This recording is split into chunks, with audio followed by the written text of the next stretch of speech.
El cajón derecho del escritorio de caoba se dio con un crujido seco al empuje de Carlos. Necesitaba encontrar las escrituras de la casa para el notario, pero sus dedos toparon con algo diferente. Una carpeta marrón oculta bajo una falsa base de madera. La extrajo con cuidado, sintiendo el peso de algo prohibido. El membrete del Banco Internacional destacaba en el primer documento, una transferencia por $700,000 a nombre de Ricardo Valenzuela. Un nombre que jamás había escuchado en las reuniones familiares. Sus manos temblaron mientras pasaba las hojas. Más transferencias, todas firmadas por su padre con una caligrafía que conocía desde niño. Entre los papeles se deslizó una fotografía antigua, amarillenta en los bordes. Su padre, 20 años más joven, sonreía junto a un hombre de aspecto severo.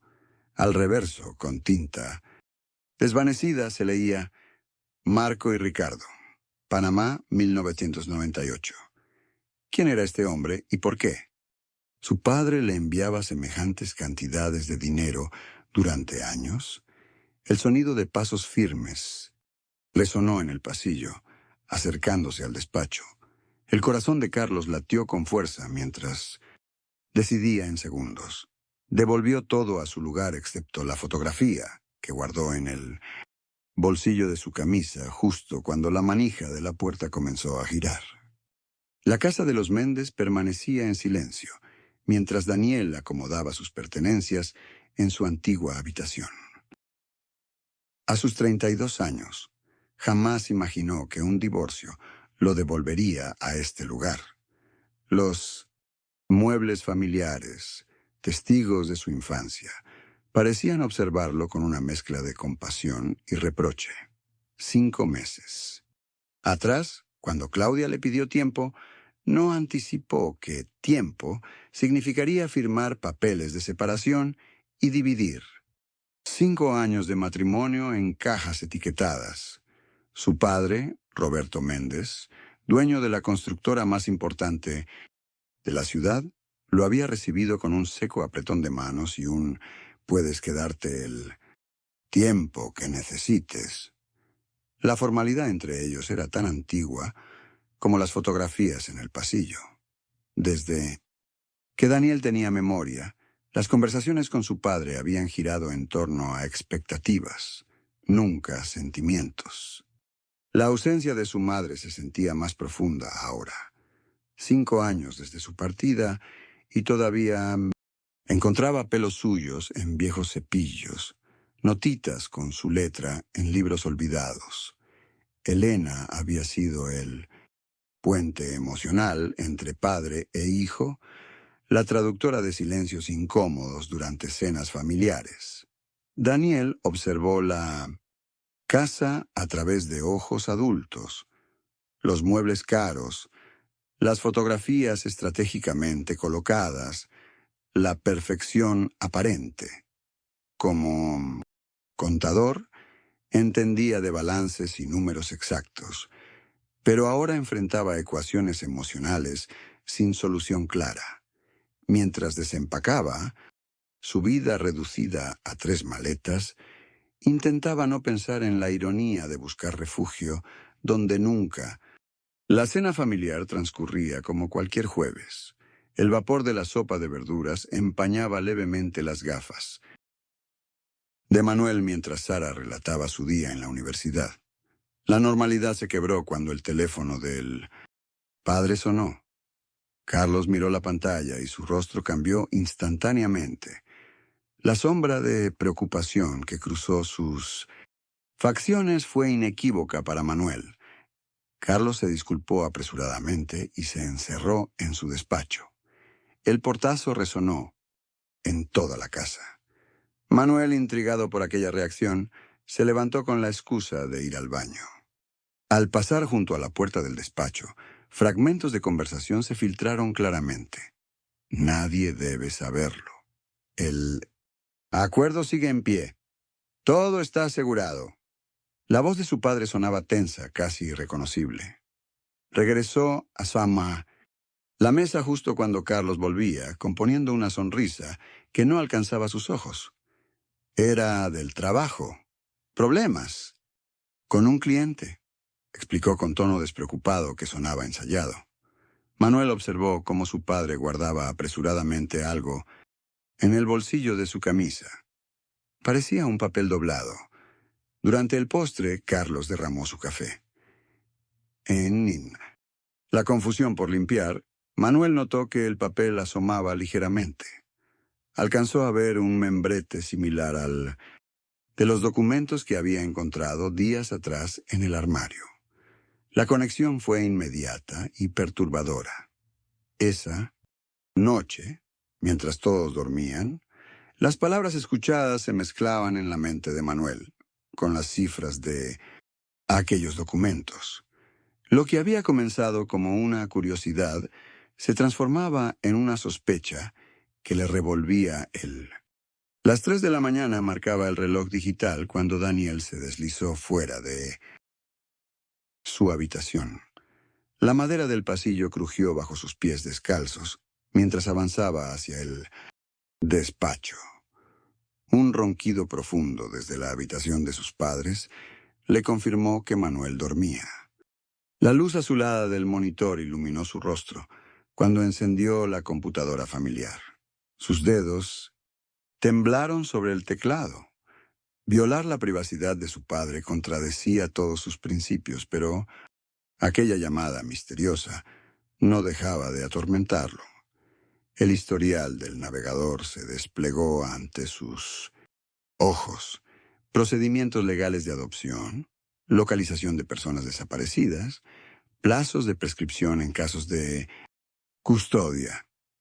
Daniel contuvo la respiración. Una carpeta titulada Asunto C apareció entre los documentos recientes. Al abrirla, encontró un correo electrónico a medio redactar dirigido a C. Morales. Después de todos estos años, tengo información sobre el paradero del niño. Necesitamos hablar urgentemente. El sudor frío recorrió su espalda mientras cerraba todo cuidadosamente. Las piezas comenzaban a encajar en un rompecabezas que jamás imaginó enfrentar. Ya no había vuelta atrás. Tendría que descubrir quién era C. Morales y qué niño buscaba a su padre con tanto empeño. La tarde del domingo trajo consigo una visita inesperada. La tía Elena apareció en el portal con su característico abrigo verde y una caja de pastelillos de canela. Daniel observó desde la ventana cómo su padre recibía a su hermana con un abrazo tenso, casi protocolario. Los hombros rígidos de Manuel delataban incomodidad. La casa, que ya cargaba con secretos, pareció volverse más pequeña con la llegada de Elena. Daniel permaneció en su habitación, fingiendo trabajar mientras aguzaba el oído. Las voces llegaban amortiguadas desde la cocina, donde su padre y su tía compartían café. Fragmentos de conversación flotaban por el pasillo. Nombres familiares, risas forzadas, silencios incómodos. Entonces, cuando Manuel salió al patio trasero para atender una llamada, la voz de Elena se volvió un susurro nervioso. Mencionó algo sobre ese asunto que juramos nunca mencionar y lo que le hicimos a Claudia. El nombre de su madre, pronunciado en ese contexto, hizo que Daniel se levantara de golpe. Caminó hacia la cocina con pasos silenciosos sobre el piso de madera. Elena sostenía la taza con ambas manos, hablando ahora con Sara, quien había bajado a saludar. Cuando Daniel entró y preguntó directamente por lo que acababa de escuchar, la taza tembló en las manos de Elena. Su rostro palideció como papel mientras sus ojos evitaban los de Daniel. Manuel regresó en ese preciso momento. Captó la tensión en el aire. Vio la... Daniel siguió a Manuel hasta el café Mirador sin que éste lo notara. Su padre caminaba con una Energía inusual, revisando constantemente su reloj. Desde una esquina discreta, Daniel observó cómo una mujer de cabello castaño se acercaba a la mesa de Manuel, quien se levantó para abrazarla con familiaridad inquietante. Sus manos permanecieron entrelazadas más tiempo del que cualquier amistad justificaría. Daniel fotografió el encuentro con su celular, capturando el momento en que su padre entregaba un sobre a la mujer. Sus rostros reflejaban una intimidad construida durante años, no semanas. De regreso en casa, mientras todos dormían, Daniel subió al ático. Entre cajas polvorientas encontró un archivador metálico que nunca había visto. Sus dedos temblorosos descubrieron certificados de nacimiento, uno suyo y otro de un tal Gabriel Méndez, nacido apenas un año después que él. Las fechas coincidían con los viajes de negocios que Manuel realizaba mensualmente a Guadalajara. Los documentos mostraban correcciones evidentes, alteraciones en fechas y nombres.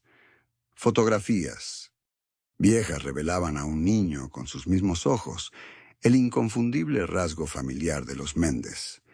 El certificado de defunción de su abuelo incluía una nota manuscrita con una dirección en Guadalajara y un número telefónico. Daniel se dejó caer sobre un baúl antiguo, sosteniendo los papeles contra su pecho. Tenía un hermano que su padre visitaba en secreto, mientras mantenía la farsa de una familia perfecta. La evidencia en... Daniel dispuso las evidencias sobre la mesa del comedor. El sobre amarillo, las fotografías, las anotaciones en su libreta. Cada pieza del rompecabezas esperaba ser presentada como un caso judicial. La casa permanecía silenciosa, salvo por el tic-tac del reloj antiguo que había pertenecido a su abuela. Cuando escuchó la llave girando en la cerradura, sintió que su corazón se aceleraba. Manuel entró con la misma expresión cansada de siempre, pero se detuvo en seco al ver a su hijo sentado con aquella solemnidad inusual.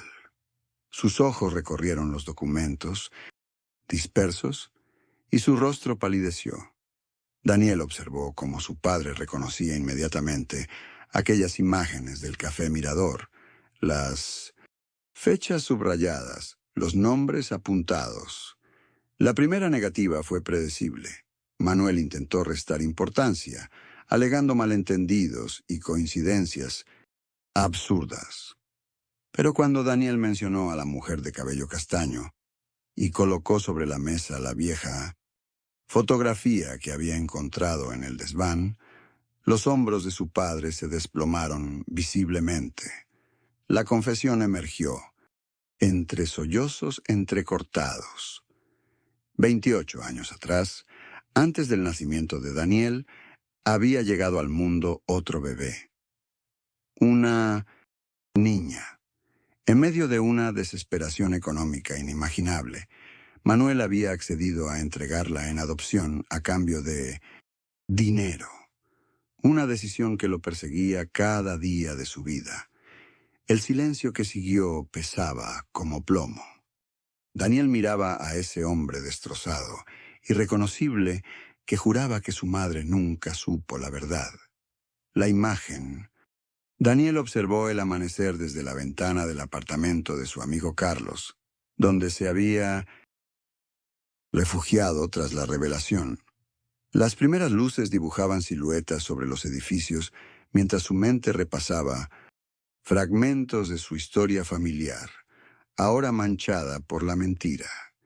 El café humeante entre sus manos no lograba calentar el frío que sentía por dentro. 3 días habían pasado desde que abandonó la casa familiar con una maleta pequeña y el corazón destrozado. Los mensajes de su madre se acumulaban en el teléfono, pero no podía responderle aún. Abrió nuevamente el perfil de C. Morales en redes sociales. estudiando los rasgos que ahora reconocía como similares a los suyos. Con dedos temblorosos redactó un mensaje simple. Creo que deberíamos hablar. Soy hijo de Manuel Reyes. Enviar. Ese texto fue como lanzarse al vacío, pero necesitaba respuestas que su padre jamás le daría. Con sinceridad. Recordó su propio divorcio, aquella sensación de traición y abandono, y comprendió que había vivido toda su vida en una historia fabricada. Las fotografías familiares en su teléfono parecían ahora pertenecer a extraños. Al atardecer, una notificación iluminó la pantalla. C. Morales había respondido. Daniel sintió que, entre tantas mentiras, quizás estaba a punto de encontrar su primera verdad. Daniel esperaba en un banco del parque municipal, observando cada rostro que pasaba. La tía Elena le había dado la dirección y la hora exacta donde encontraría a Carlos, el hermano cuya existencia acababa de descubrir. El viento de la tarde movía las hojas caídas cuando lo vio acercarse. Un escalofrío recorrió su espalda. Era como mirarse en un espejo ligeramente distorsionado. Los mismos ojos cafés, la forma del mentón, incluso la manera de caminar. Carlos se detuvo frente a él, extendiendo una mano temblorosa. No hubo palabras inmediatas, solo un reconocimiento silencioso, mientras estudiaban sus rostros con asombro. Se sentaron bajo un árbol, donde Carlos extrajo fotos de su infancia con sus padres adoptivos. Su vida había sido privilegiada, con viajes internacionales y educación privada, mientras Daniel recordaba los sacrificios constantes en su familia. Ambos habían competido en natación durante la secundaria sin jamás encontrarse. Las coincidencias eran tan inquietantes como reconfortantes. Carlos confesó que siempre supo de su adopción, celebrándola cada año con sus padres, pero la verdad sobre su origen, una venta, le resultaba insoportable. Sus ojos brillaron con lágrimas contenidas mientras sostenía la fotografía donde aparecía junto a su perro, un labrador idéntico al que Daniel había tenido. Por primera vez, la indignación de Daniel se transformaba en algo más complejo. El secreto familiar ahora tenía un rostro, una voz, una historia paralela a la suya. Daniel y Carlos cruzaron las puertas del registro civil con la misma expresión tensa. El edificio olía a papel viejo y desinfectante industrial. Revisaron los documentos de adopción entre carpetas amarillentas, descubriendo fechas alteradas y firmas que no correspondían con los sellos oficiales. Las manos de Carlos temblaron al señalar inconsistencias en los formularios de renuncia parental. Algo no encajaba. El abogado Méndez lo recibió en su pequeña casa de jubilado. Sus ojos cansados se agitaron al ver las copias que le presentaron.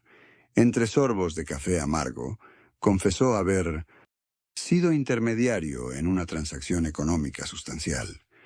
El dinero había pasado de manos acaudaladas a su despacho y luego a los padres biológicos. La adopción de Carlos nunca fue legal. Sentados en el auto, Carlos reveló que la muerte de su madre adoptiva 3 meses atrás había desatado su búsqueda de identidad. Entre sus pertenencias encontró cartas que mencionaban el arreglo y el niño comprado. Daniel apretó el volante hasta que sus nudillos se blanquearon. El nombre de una asistente social aparecía en ambos expedientes, junto al de un médico. Del hospital. En la cafetería cercana extendieron todos los documentos. Las conexiones aparecían como hilos invisibles que ahora podían ver claramente. 3 familias, 2 niños separados, una red de personas que facilitaron el tráfico. El teléfono de Daniel vibró. Era un mensaje de su padre preguntando dónde estaba. Lo ignoró mientras Carlos marcaba un... Daniel dejó caer la taza de café cuando escuchó los golpes en la puerta. Su padre apareció en el umbral, envejecido 10 años en apenas una semana. Traía un sobre, marrón bajo el brazo, y los ojos enrojecidos de quien apenas ha dormido. Con manos temblorosas, Roberto extendió hacia su hijo una carpeta con documentos médicos donde destacaba el diagnóstico. Carcinoma pancreático avanzado. 6 meses de expectativa. El apartamento prestado se llenó de un silencio denso mientras Daniel asimilaba que su padre estaba muriendo. Roberto explicó entre sollozos contenidos que había intentado compensar a Carolina en secreto, transfiriéndole fondos anónimamente durante años. Las transferencias que Daniel había descubierto eran solo la última parte de un plan para asegurarle estabilidad antes de partir. Del sobre emergieron también fotos antiguas, cartas nunca enviadas y un testamento recién modificado. Su padre no buscaba justificación, solo comprensión. Había vivido atormentado por su cobardía y, ahora, ante la muerte, intentaba reparar lo irreparable. El rostro de Daniel fluctuaba entre la compasión y el desprecio, mientras sostenía el diagnóstico en sus manos, sin saber si esta revelación aliviaba su dolor o simplemente lo transformaba en algo más complejo. Daniel y Carolina se sentaron frente a frente en la cocina, bajo la luz fría de la tarde. Las tazas de café entre ellos se habían enfriado, olvidadas durante las 2 horas de conversación. Carolina se secó las lágrimas mientras describía los golpes, los insultos, las noches encerrada en el sótano de sus padres adoptivos. Daniel escuchaba con el pecho oprimido, comprendiendo el abismo entre sus vidas paralelas. Él con estudios universitarios y apoyo familiar. Ella luchando sola desde los 15 años. Sus manos se encontraron sobre la mesa cuando Carolina confesó que había contemplado el suicidio 3 veces. El privilegio de Daniel se volvió una carga pesada sobre sus hombros, un recordatorio constante de la injusticia fundamental en sus destinos, mientras la luz del atardecer teñía la habitación de tonos ámbar. Los hermanos trazaron un plan. Confrontarían a su padre juntos, no para buscar reconciliación, sino para establecer sus verdades. Carolina insistió en que no quería compensación económica, solo reconocimiento del daño causado. Daniel asintió mientras guardaba las fotografías en el sobre. La decisión tomada traía consigo una extraña mezcla de alivio y tristeza. Ya no actuarían desde la rabia impulsiva o el dolor fresco, sino desde una determinación compartida que ninguno de los dos había sentido. La cafetería del centro comercial parecía el territorio más neutral que pudieron encontrar. Daniel y Carolina esperaban, con las manos entrelazadas sobre la mesa, cuando vieron a Ernesto atravesar la entrada. El hombre lucía más viejo de lo que recordaban, como si el peso de sus secretos hubiera curvado sus hombros. El silencio entre los tres resultó doloroso, pero necesario. Daniel había preparado una carpeta con documentos, los resultados de ADN, los papeles legales y una lista escrita a mano con las condiciones para mantener cualquier tipo de relación futura. La verdad completa primero, luego un camino de reparación. Ernesto tomó los papeles con manos temblorosas. Sus ojos se humedecieron al leer las condiciones, pero asintió sin protesta. Por primera vez en décadas, no hubo excusas ni palabras vacías, solo la aceptación silenciosa de un hombre enfrentando las consecuencias de sus elecciones. Carolina respiró profundo. La confesión no borraría los años perdidos, ni Curaría todas las heridas, pero desarmaba el poder del secreto sobre sus vidas. Daniel recordó el álbum familiar, donde tantas sonrisas escondían mentiras. Ahora podían construir una historia honesta. Afuera comenzaba a llover. Gotas finas resbalaban por los ventanales mientras los tres permanecían sentados en un silencio que ya no ahogaba. La verdad, incluso dolorosa, había abierto una ventana que permitía entrar aire nuevo. Si te gustaron estas historias, suscríbete al canal y activa las notificaciones para no perderte las próximas. Gracias por acompañarnos.